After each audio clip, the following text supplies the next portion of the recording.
Hoje eu venho ensinar uma massa para vocês super econômica, que vocês possam estar trabalhando para fazer mini tortas, fatias, renda na certa.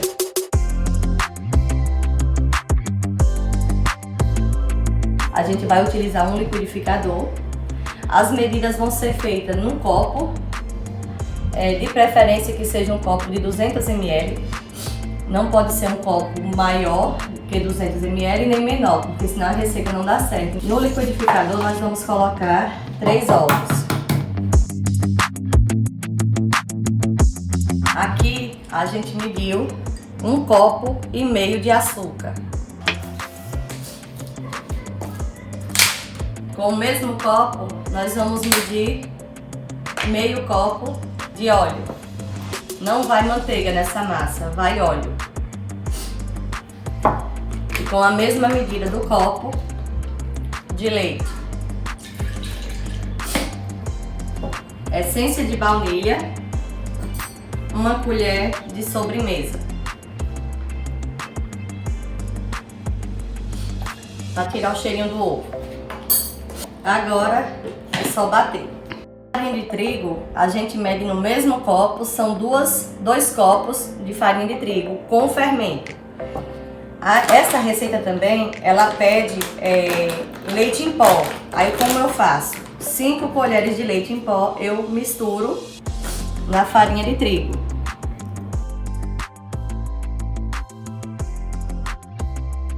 Aí liga o liquidificador e vai colocando aos poucos. Notem que a massa ela vai ficar pesada, então você vai precisar ajudar o liquidificador com o auxílio de 1 colher. Assim que misturar, você já desliga. Por quê? A intenção não é desenvolver o glúten da massa. Se eu desenvolver o glúten da massa, a massa vai ficar elástica, ela não vai ficar fofinha e eu não quero isso para minha massa. Gente, uma dica, eu não uso manteiga, não uso farinha na forma e nem passo nas laterais. Eu inventei um desmoldante caseiro. Ele é a base de óleo e farinha de trigo. Não tem uma quantidade exata. Eu vou mostrar como é que fica a textura. O ideal seria que fosse com farinha de trigo sem fermento, porque ela não incha. A massa que eu bati, aqui tem 2 receitas, como eu falei, porque minha forma ela é muito grande. Aí eu vou despejar na forma. Notem que eu não passei o desmoldante nas laterais da minha forma. Agora é só levar ao fogo, mais ou menos de 30 a 35 minutos no fogo 180 graus. Porque não pode ser no fogo alto. Alto, ele assa o fundo e cria aquela barriga. E aí a gente, na hora de fazer as tortas, a gente vai acabar tendo que tirar aquela barriga e perdendo muita massa. Enquanto o nosso bolo está assando, eu vou explicar a vocês um tipo de recheio. Esse recheio que eu vou fazer, ele é a base para todos os outros sabores. Eu vou fazer de leite ninho, mas com essa mesma base você consegue fazer o de chocolate, de paçoca, o de mousse de maracujá. Eu gosto de acrescentar dessa de sobremesa, 2 colheres de sobremesa de farinha de trigo. Vou colocar a farinha de trigo, esteja na panela somente o leite condensado, porque se você colocar o creme de leite agora, você não consegue desmanchar totalmente a farinha de trigo, fica aqueles gruminhos e aí não vai ficar legal no nosso recheio. Você acrescenta o creme de leite, 1 caixa também. E por último, 1 copo de leite. Aqui é a base do recheio.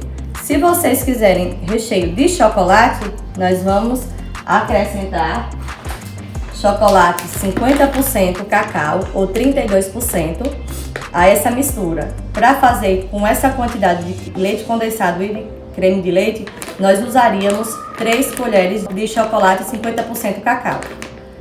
Sempre mexendo, sem parar, para que não grude. O ponto do recheio é esse, quando a gente solta e ele fica criando os bloquinhos em cima, ó. Muito bom de ser lembrado, quando você tira do fogo, coloca diretamente numa vasilha de plástico, pode ser de vidro também. O segredo é esse, para que ele não crie uma nata em cima do recheio. Você vem com plástico, pode ser plástico filme ou aquelas sacolinhas de mercado, e coloca em contato com o recheio ainda quente. Bom, gente, aqui para desenformar é muito simples. Você passa uma faca na lateral da forma, desgrudando, e é só virar que ele sai. Aí eu não gosto de colocar essa lateral, eu sempre tiro antes de cortar os quadrinhos para colocar nas marmitas. Você mede o tamanho que você vai querer da fatia para colocar no bolo. Você coloca a marmitinha. São essas aqui, você encontra nessas casas de festa, um preço bem acessível. Se eu não me engano é de 30 a 35 centavos cada uma.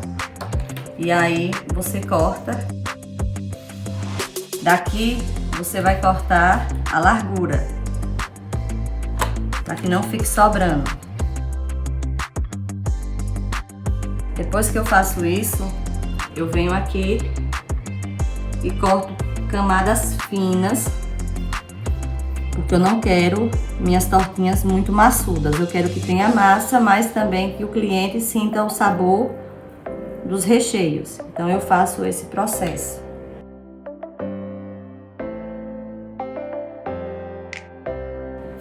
Molha com aquela caldinha que eu já tenho dado em outros cursos, é um dedo de leite condensado para o restante de água. Mistura e faz a calda. Para usar o recheio, eu prefiro usar na manga de confeitar juntamente com o bico.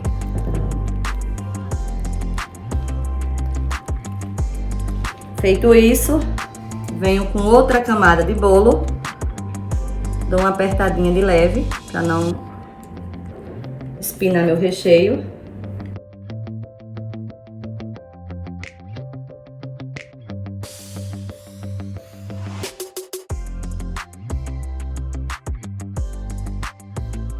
Eu particularmente eu não gosto de usar essa parte para ficar mostrando no fundo da minha caixinha. O que é que eu faço?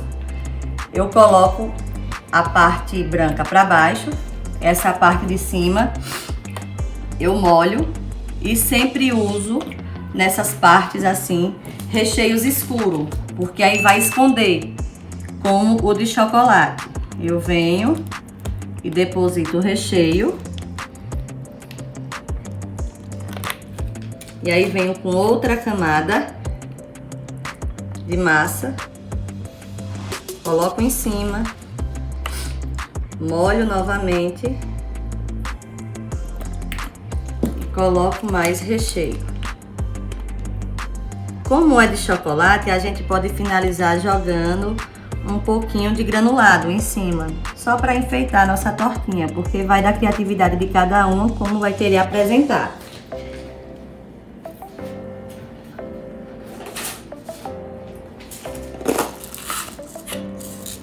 Eu gosto de fazer isso para me saber na hora de entregar que aqui é de chocolate.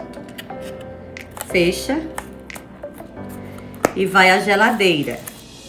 Essas tortinhas podem ficar na geladeira até 8 a 10 dias.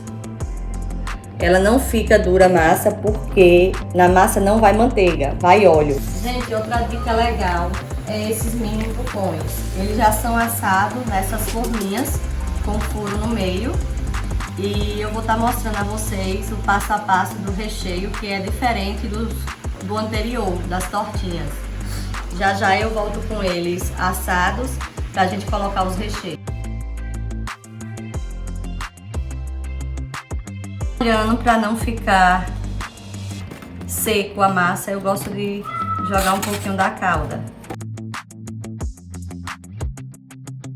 Ainda quente, não pode demorar muito, porque se ele esfriar já dá trabalho pra você jogar.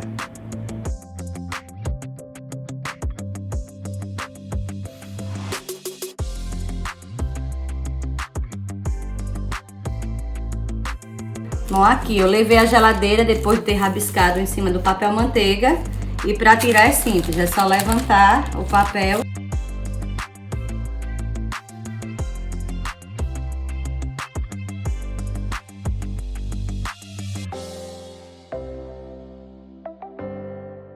Aqui está o nosso produto final, o mini bolo vulcão. Aí vocês usam a criatividade na decoração e no recheio.